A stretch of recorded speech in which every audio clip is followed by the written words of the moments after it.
mes amis, en France, c'est la fin du gouvernement de François Bayrou, c'est officiel, on l'a appris il y a quelques instants. Tous les partis d'opposition se sont alliés pour faire tomber le gouvernement Bayrou. En effet, mes amis, et pour une raison tout à fait obscure, François Bayrou a sollicité un vote de confiance. Je vous explique. S'il obtient plus de voix favorables que de voix défavorables, il reste Premier ministre. Et sinon, il dégage.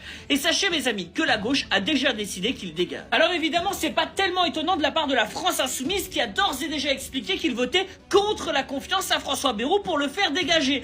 Mais mes amis, le Parti Socialiste, c'était pas clair. On a attendu toute la journée pour savoir que finalement, le Parti Socialiste va voter contre la confiance à François Bayrou. Donc tout repose sur le Rassemblement National. Et là, c'est pas du tout clair, mes amis, parce que Jordan Bardella sur Twitter, il a dit « Le RN ne votera pas la confiance ». Ça veut pas dire qu'ils vont voter contre, ça veut dire qu'ils ne voteront pas pour. Donc ils peuvent s'abstenir, et donc que François Bayrou pourrait rester au pouvoir. Mais Marine Le Pen a mis un peu de clarté. Elle a dit très clairement que seule la dissolution permettra aux Français de choisir leur destin, c'est-à-dire donc que la France Insoumise, le Parti Socialiste et le RN se sont mis d'accord pour faire tomber le gouvernement de François Bayrou. Et pendant ce temps-là, Emmanuel Macron convoque un conseil de défense comme si on était en conflit. Et là, c'est à n'y rien comprendre, mes amis, puisque Emmanuel Macron a décidé de convoquer un conseil de défense le 10 septembre, le jour du blocage généralisé du pays, et comme si cette situation était une situation de guerre finalement. Alors on le sait, depuis plusieurs années, Emmanuel Macron fait la guerre au peuple français. Mais là, désormais, il le dit très clairement, avec un conseil de défense. Et avec ça, en plus, le Premier ministre qui va dégager.